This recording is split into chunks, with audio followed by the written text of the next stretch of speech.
అందరికీ నమస్కారం. నేను A Appayya, assistant conservator of forest, Telangana state forest department. నేను బెస్ట్ అయ్యూ నుంచి 2020 బ్యాచ్లో బాటనీ సబ్జెక్టు మీద రీసెర్చ్ స్కాలర్గా రిజిస్టర్ అయ్యాను.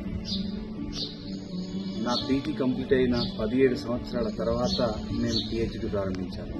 అంటే నా 17 సంవత్సరాల వెయిటింగ్ పీరియడ్కి బెస్ట్ అయ్యూ ఒక ముగింపు పలికింది. అయితే బెస్ట్ అయ్యూలో జాయిన్ అయినప్పటి నుంచి మొదలుకొని ఎంట్రన్స్ ఎగ్జామ్ కావచ్చు, ఆర్ఆర్ఎం కావచ్చు, సినాప్సిస్ సబ్మిషన్ కావచ్చు, లేకుంటే తర్వాత కొలోక్వియం కానీ ఫైనల్ వైవా వరకు అన్నీ కూడా అత్యంత సానుకూల దృక్పథం మధ్యలో నాకు జరిగాయి.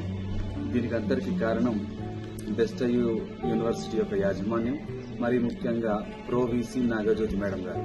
నిజానికి నాగజ్యోతి మేడం గారు కనుక లేకుండా ఉంటే ఈ యూనివర్సిటీకి ఇంత క్రేజ్ వచ్చేది కాదు.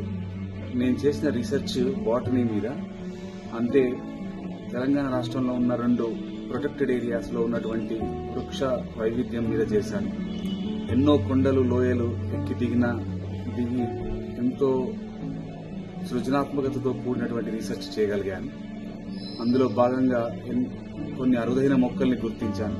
ఫ్లోరా ఆఫ్ తెలంగాణకి ఒక 6 కొత్త జాతులను కూడా అందించగలిగాను.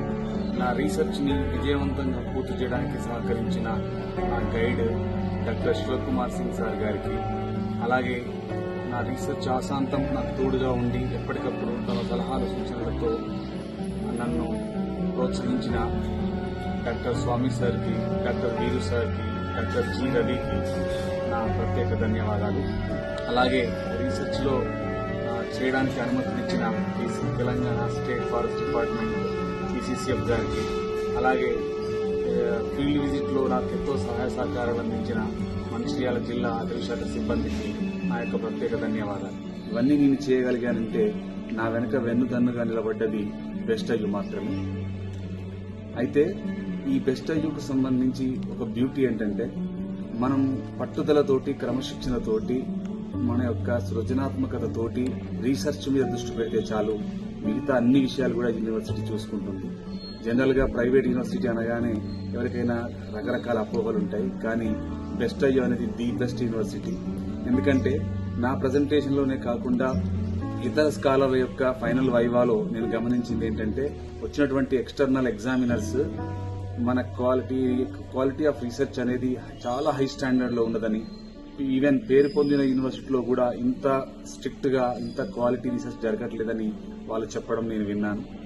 సో అందుకోసమే మీరు అర్థం చేసుకోండి, 40 మంది సినాప్సిస్ సబ్మిట్ చేస్తే ఇప్పటిదాకా కేవలం 7-8 మంది స్కాలర్లే విజయవంతంగా పూర్తి చేశారంటే వాళ్ళు ఎంత స్ట్రిక్ట్ గా యూనివర్సిటీ యాజమాన్యం రీసెర్చ్ ప్రోగ్రామ్ కొనసాగిస్తున్నది.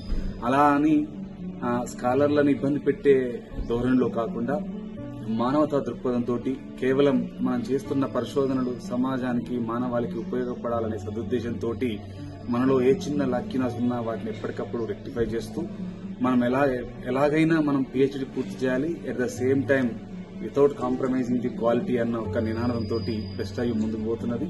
సో మిత్రులారా, మీరందరూ కూడా బెస్ట్ అయ్యూని మీ యొక్క యూనివర్సిటీగా ఎంచుకొని పిహెచ్డి పొందాలని ఆశిస్తూ థ్యాంక్ యూ.